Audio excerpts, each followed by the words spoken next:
Silent of goal!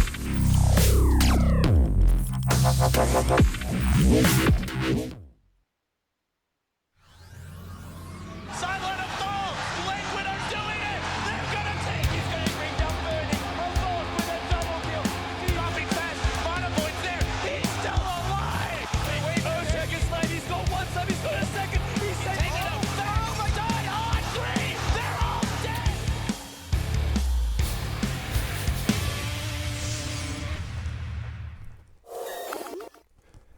Good morning, ladies and gentlemen, and welcome back to the Summit 2 by G2A.com. We're continuing on with Day 3 of the European Division. We've got 5 games coming up, and first we'll have Compass versus BBC, the Balkan Bears versus KPG.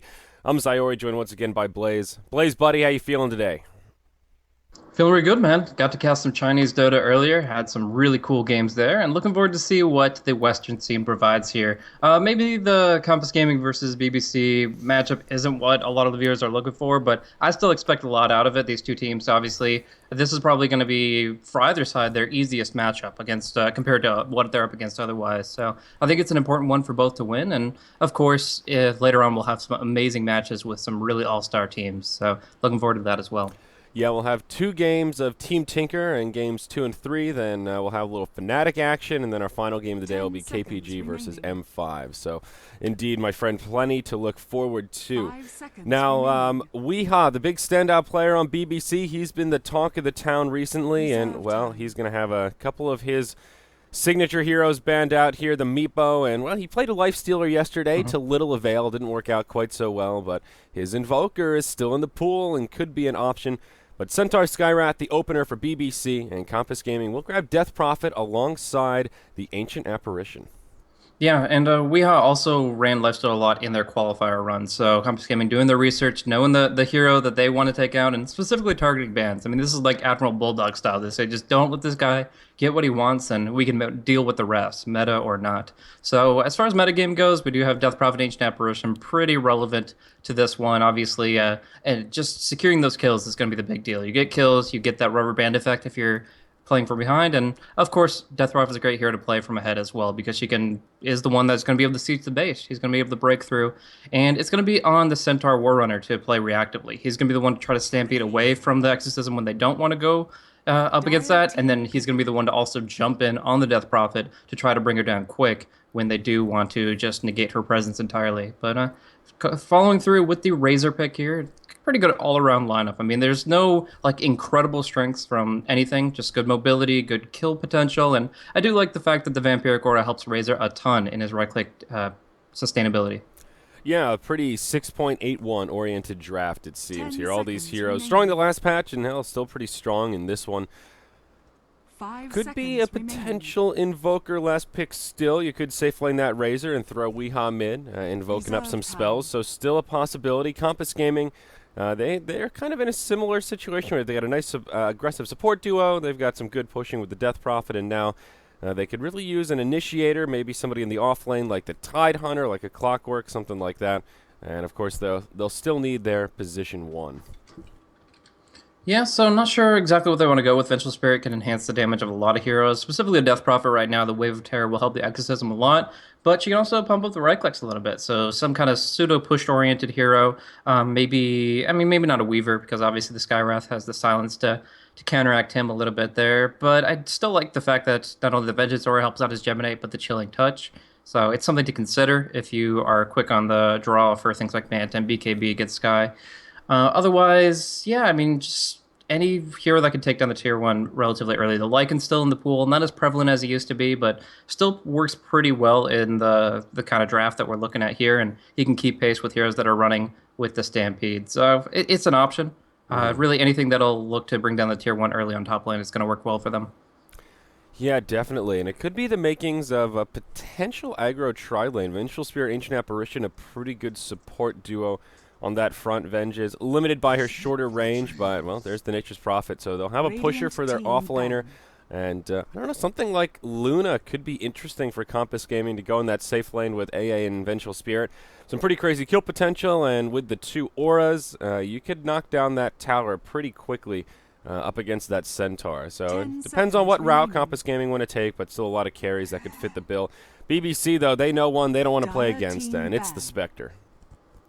Yeah, taking that out is pretty important here. The global aspect of Ancient Apparition, plus the Wrath of Nature, plus the Haunt, is just a little bit too much to deal with, especially for lower HP heroes like the Skywrath. So taking that out makes a lot of sense here, and it's also one here that we've seen Arts pick up a couple of times. In fact, as far as carries that Arts has run, the Razor is among them, the Wraith King as well, so kind of some denial picks as well. I mean, he still could run the Death Prophet in the safe lane if he wanted to, but still, obviously, that her natural position is more in towards that mid lane. So we'll see BBC strike first for the last picks here, and leave some room for counterpicking a little bit. Weehaw likes to go for our last pick on his heroes, and because then you don't get as much counterpick play. But in this case here, Ember Spirit is going to come out before Compass's response. Yeah, a good hero for dealing with the Nature's Prophet. Once he gets that Battle Fury, we'll be able to cleave up those little treants pretty easily. But whoa, Andy Mage coming out for Compass Gaming, and that'll be your Arts hero. Yeah, that's really interesting to see here. I mean, obviously he has a lot of potential in a push-oriented lineup. We already see that with the Nature's Prophet, the Death Prophet, the Venge. They do a lot to bring down towers early. But I almost feel like Anti-Mage's a pick that still should be reserved for things like counteracting specific mana-dependent heroes. You go up against Medusa or something like that, then the Anti-Mage is great. But here, like, I'm trying to think of what he brings other than the Rat, other than the Split Push. Obviously, that's pretty much across their entire lineup a really strong aspect, but I guess the Wraith King is the big thing that it counters. You can prevent Reincarnate. It costs 150 mana now, so unless you buy, even if you buy a Soul Ring, sometimes you won't be able to get it off, but unless you buy a Soul Ring, you're very frequently not going to be able to benefit from your ultimate. Yeah, but it's not a core Wraith King. So, exactly. You know, yeah, sure, you can stop the support Wraith King from reincarnating, but that hardly seems worth the Anti-Mage pick by itself. Maybe just a hero that Arts is comfortable on, and could be one of those we're reading a little too far into in terms of counter pick play, and more so just an elusive hero. Maybe gives him a little bit of confidence against the Centaur in terms of reaction times, using that blink to get away, and we'll see. I'll see if he ends up getting a quick Battle Fury, and maybe he can find some solid farm. Towards the late game, Ember Spirit versus Anti-Mage is kind of an interesting matchup, and who actually carries harder, and they sort of have different strengths and weaknesses, which makes it an interesting matchup.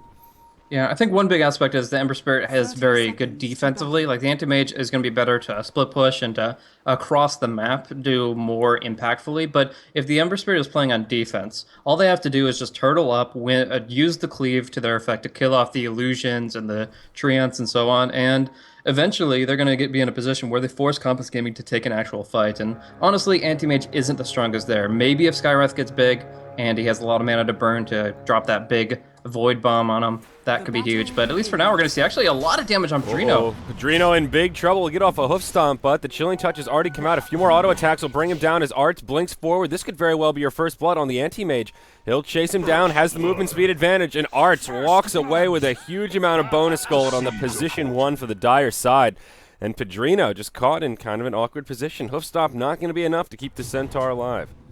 Yeah, and no matter how you weigh the pros and cons of the hero, any carry that starts off this early with 460 some odd gold before the creeps even clash is going to be feeling pretty good about himself. Gets the boots up early. Now he can even harass opponents with his mana break every once in a while and just create some real problems. You're talking about this tri-lane with the really good supports as potentially a tri-v-tri matchup, but in this case, the tri-lane is going to be forced upon them, but they're still going to thrive because of the potency of Venge and AA. Yeah, kind of an interesting choice from BBC, and with that, we can introduce some rosters and see how the rest of the lanes will settle down. But we might have to be patient here, Blaze, as Levy, he's rotating mid. He wants to pressure F and Ninja, but good positioning from the DP will take defensive posture in the lane, hold the high ground, and Wraith King will be repelled.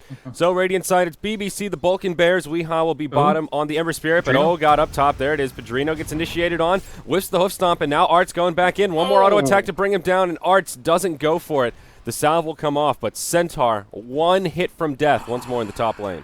Yeah, PFSM was just kind of on the wrong side of the tree line there. Took a little bit longer to run around, and that's one less auto attack, which means he will survive this time around. Still a disadvantage in general, but as long as they're suppressing Arts and limiting his farm, they should be able to survive, and continue on. The one thing I'm worried about is Centaur only has 112 mana right now. It costs 130 for the stun and 1 mana break, and you're not even close. So we'll see if he backs off for clarity from an ally, or if he's going to be pretty much just a walking right-clicker here. Yeah, Centaur's the one that's getting the farm here, so he's trying to get near that creep wave, but it's kind of risky business every time he goes for a last hit. He is 4-3 compared to the 5-2 anti-mage, so he is holding his own in terms of CS, but here we go. Initiation once more. Magic Missile onto Levy, and boy, does that Chilling Touch add a lot of damage as Wraith King gets dropped before they can even react, and that will make it a quick 2-0.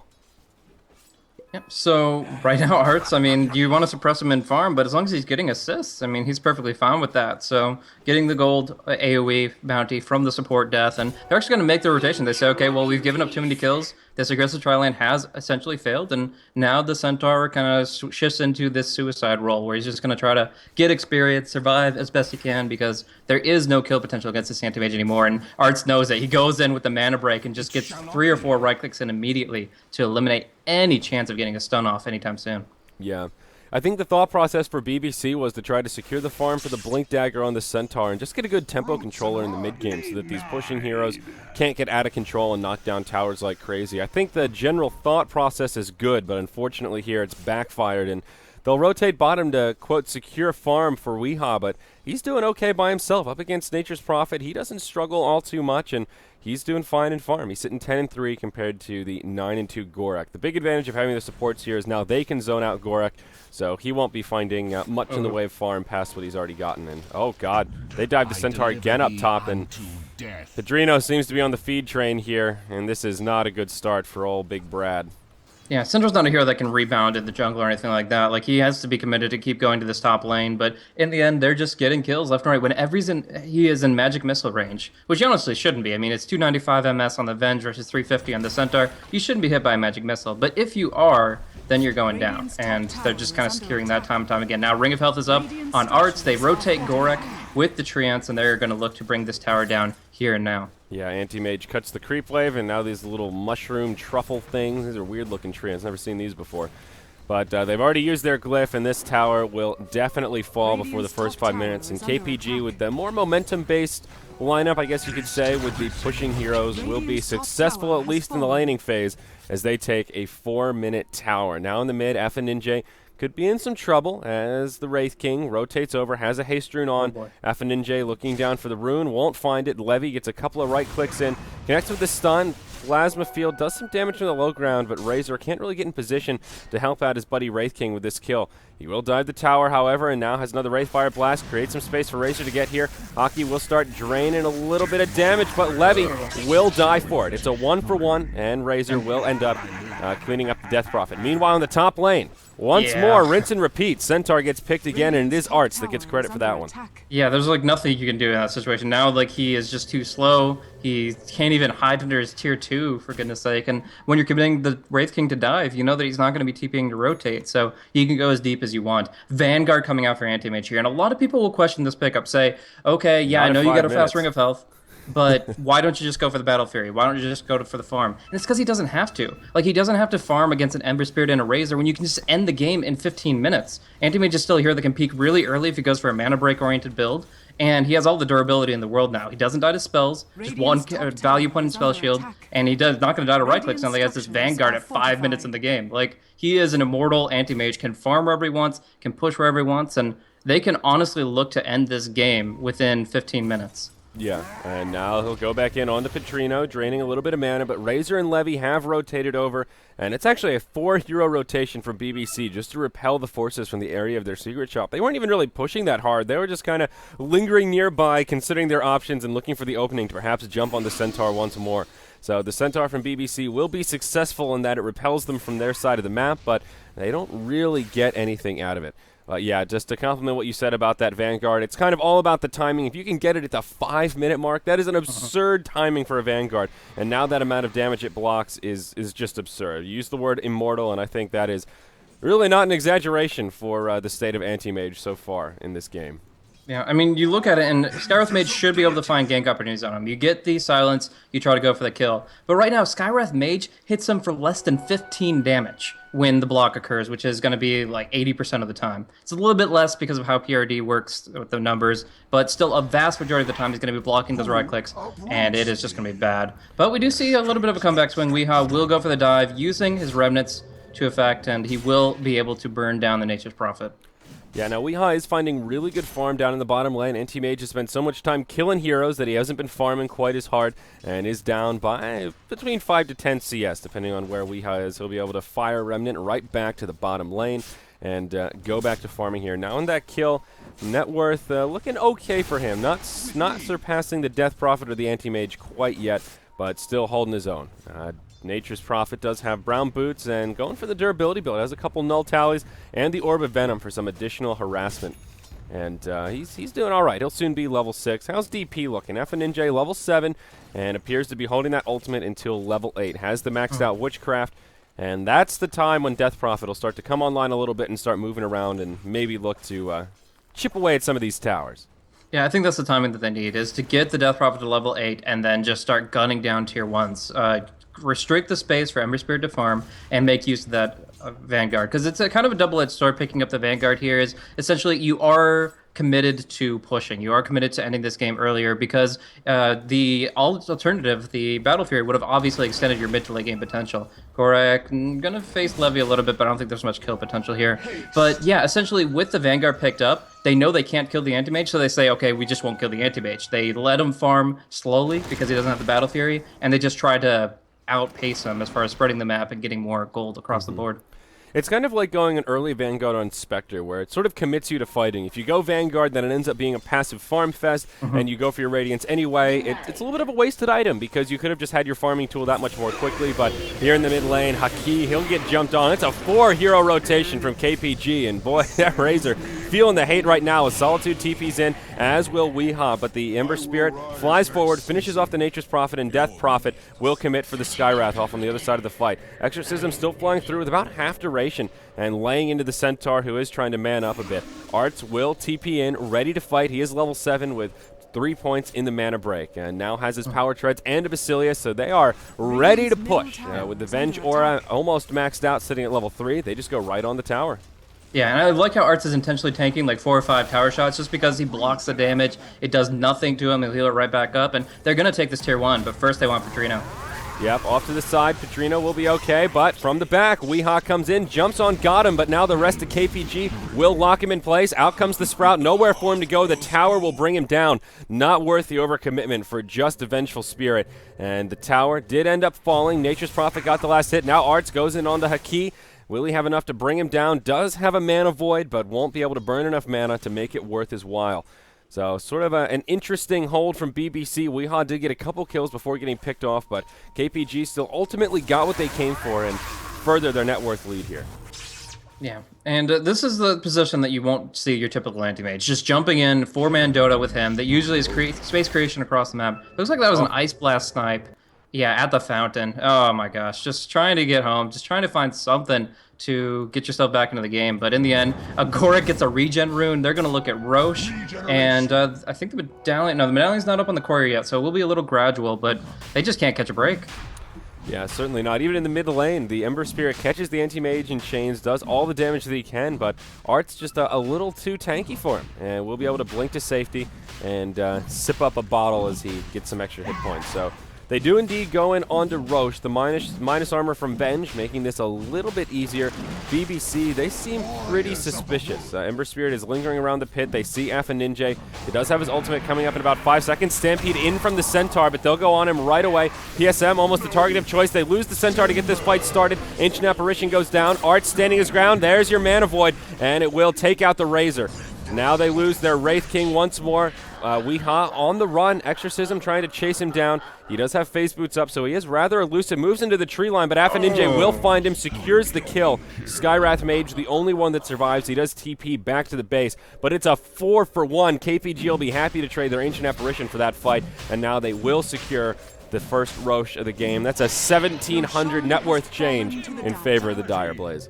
Yeah, that's absolutely insane. They got the Aegis now on Anti-Mage. The Nature's Prophet is still able to go for a Midas to accrue even further advantage, go for 2 big items instead of 1 for his next pickup. And there is a progression that I want to talk about here. Arts is going for Crimson Guard Anti-Mage. I do not think this was what he set out to go for at the beginning of the game, but seeing the tempo that has been brought, he thinks this is a great pickup. You give that 50 damage block to Death Prophet with her Exorcism up, and she gets that immortality effect as well. She's going to have a Yule's very soon. Yeah, there it is. And with the Crimson Guard buff for that 9-second duration, you can take any fight you want. This is really just the incredible tempo Compass Gaming have pulled down just for a few kills, snowballing it forward. Yeah, and this is another one of these items where it's all about the timing. The Crimson Guard will block 50 damage for 9 seconds per auto attack, and just looking at how much these heroes hit for, that's a huge amount of damage reduction. It's more than 50% across the board. The Ember Spirit, the only one hitting for over 100. Everyone else, it'll just be hitting them for kittens. It's not going to do a hell of a lot. So it's one of those items that, hey, 30 minutes in, it helps, but not the biggest deal. At the 13, 14-minute mark, your team is nigh unkillable from auto attacks, at least. And that means they can go for non-combative items on the other hand. Like you were looking at the Nature Prophet, he gets a Midas. PSM is also going for 1. So they're going to have 2 Midases on their heroes that do the global ultimates, which means that they're going to get level 16 a lot sooner, and they're going to get those Ags upgrades. Well, maybe not the Furion. I haven't seen an Ags Furion in quite some time, but at least on the Ancient Apparition. And that is going to be just of the utmost value. It looks like he's going to get dived here. May delay his Midas a little bit, but the TP rotation, it's kind of a pseudo bait, and he's juking and jiving in the trees perfectly. Oh, and Levy gets silenced. PSM's going to live. 1 hit point from death, but he's still alive. And that was, I mean, they could have used them immediately if they really needed to get the Ancient Apparition out of there, but man, they just man up, and they do well. Vengeful Spirit will go down to the bottom lane. He was kind of left high and dry there, so Weehaw will pick that one up for himself, but I don't know, he needs so much more farm to keep pace with the defensive aspect of what Compass Gaming have brought this far. Yep, so 14-6. KPG still holding on to a pretty sizable lead here. Anti-Mage very close to his Crimson Guard. Just goes onto Haki up top and just cutting through that mana pool of the Razor. Thinking about his options, and Haki will sip up the bottle and be all right. Meanwhile, in the mid, Alpha Ninja may get rotated on. Levy's on the high ground, so is Solitude. They'll smoke up, but the DP breaks it, pops both their smokes as she makes the rotation up top. Art's going blow for blow with Haki.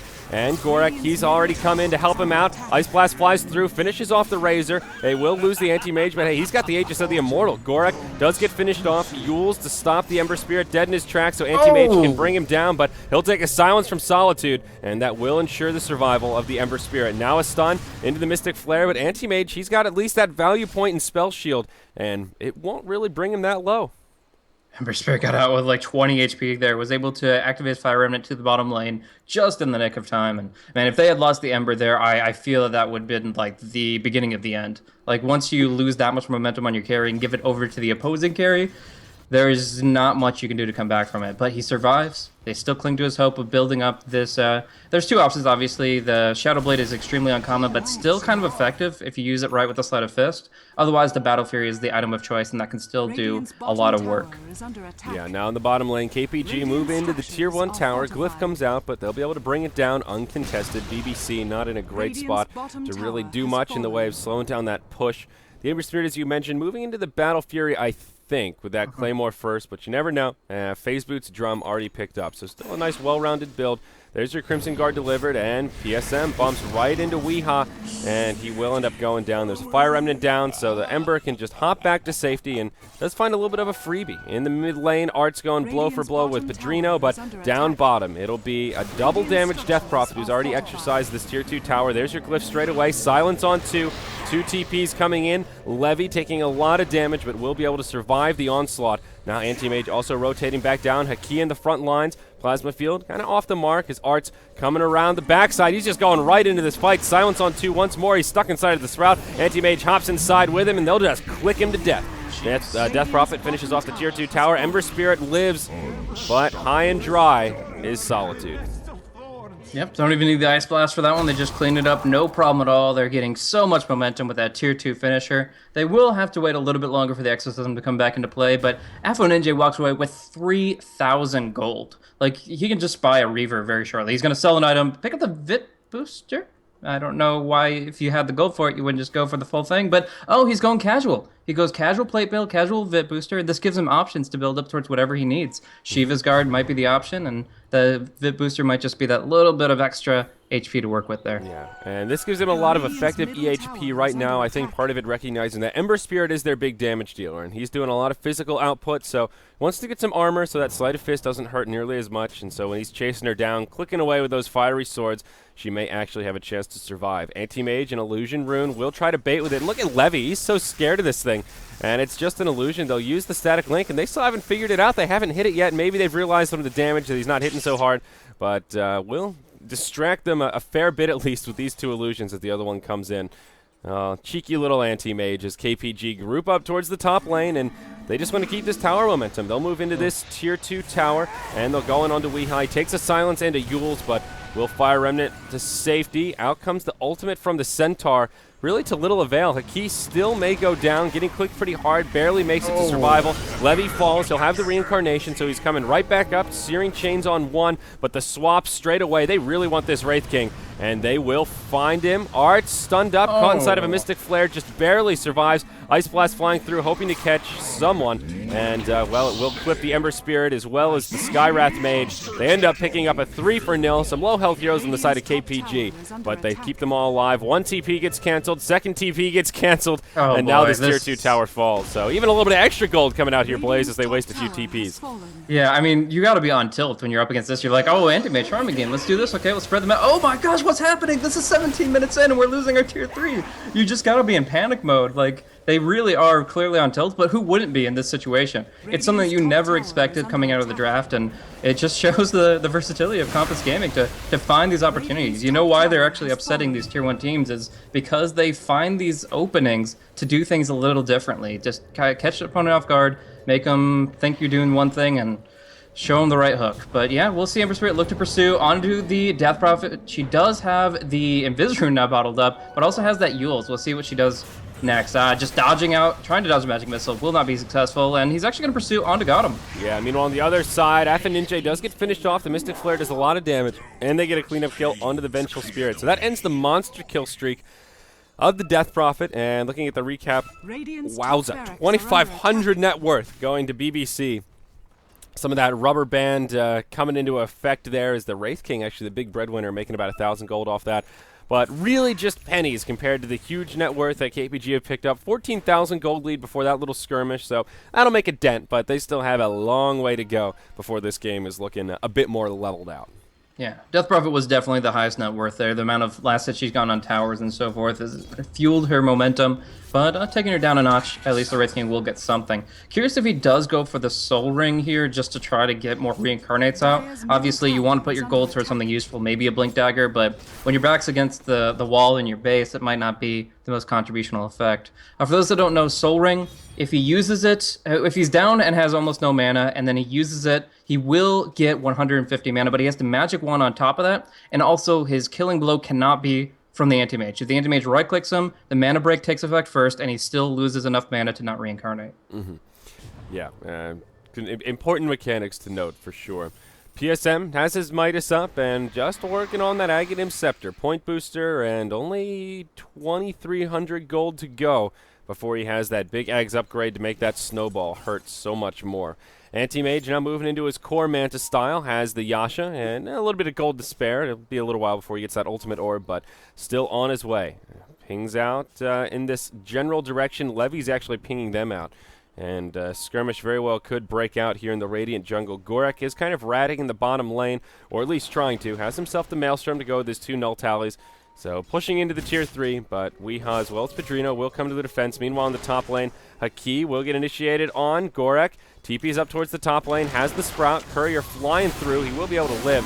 And Razor not going to be so lucky. Ninja with more than enough damage to bring it down from the Crypt Swarm, and those right clicks of the Prophet certainly didn't hurt.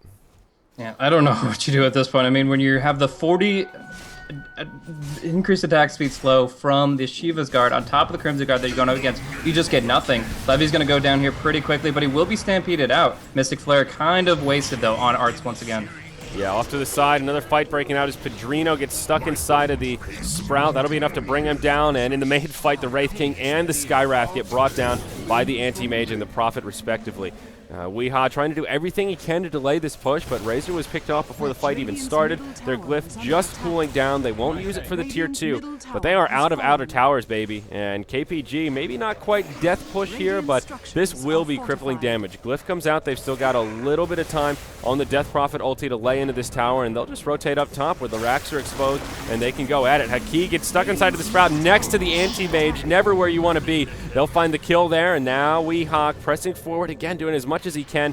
Will scoot back to the well. Maybe they'll find a kill on Gorik. They will, but it'll cost Levy his life. Solitude will do everything he can, gets swamped, gets stunned, and ultimately gets killed. Now Searing Chains onto Arts. Pedrino comes in, hoof stomp, wants the double edge, but the silence stops him dead in his tracks with that long cast point. Now they turn it around, give him a taste of his own medicine as he gets chopped in half, sent right back to the grave, and KPG still with all 5 alive.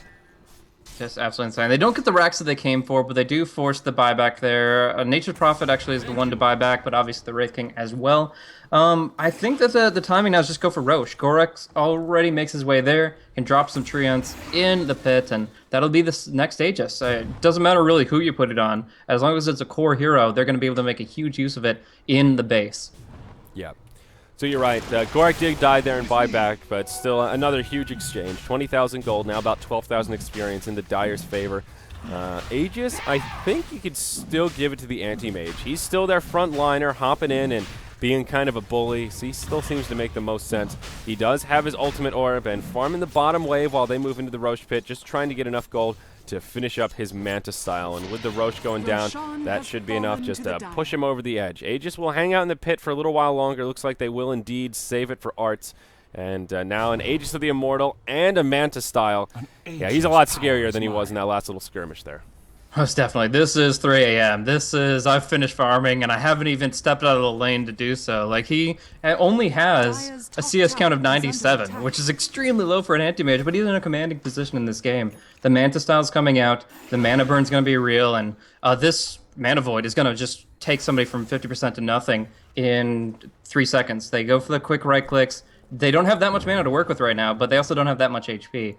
Battle Fury will come out for Weehaw, though, and it comes out in the nick of time, essentially. This has got to be their last stand. I mean, they've got to burn through the creep wave as best they can. Oh, hopefully he doesn't get silenced here. Oh, they get the stun on him. He actually bounced back to the wrong position, and he gets finished off without buyback. Wow. That was not the base defense they needed. Yeah, definitely not. He doesn't get silenced with the stun, more than enough to lock him down. Now Exorcism used on the tier 3, no glyph available. You see the Wind Ranger facepalm from Haki going, oh boy. Yeah, that's not what we were trying to do there. He'll get left behind, gets finished off despite the Centaur Stampede. Pedrino hops back in thinking, hey guys, let's try to do something. Okay there, I've done all I can. I'm going to go ahead and take a little nap. And yeah, that's going to be the end of it. Good game, well played. BBC will tap out, and Compass Gaming looking very strong in this game 1 for today's day 3. EU coverage for the Summit 2 by G2A.com. And Blaze, like you mentioned, I don't think they were planning on doing that with the Anti-Mage. With the mixture of getting that early first blood before the creeps spawned onto the Anti-Mage, then managing to kill the Centaur again, finding that initial free farm on the AM, it just let him snowball as they knocked down that tower. And the early Crimson Guard proved very effective. As Arts, 8-0-10 in this game. Wow. Jeez. Farming more. I think you got more gold from heroes than creeps, honestly. Like, that's the weirdest thing to say about an anti-mage of all heroes, but it's 100%, and that just shows what the versatility of this hero can be. He peaks early, they get the right build-up on him, and a very inspired movement from Compass Gaming as a whole. They definitely deserve this win, and it was a pretty quick one. We've got a nice little break before Game 2. Yeah, indeed. We've got about 40 minutes until our second game comes up, and that will be an interesting one. Will be Tinker versus Virtus Pro Polar. VP Polar off to a good start in the group stage of the Summit 2 Europe thus far, and Tinker, their debut, will certainly give them a run for their money. I'm Zyori, he's Blaze. Thanks for joining us, and we'll be back after this break, folks, for plenty more Dota 2 action.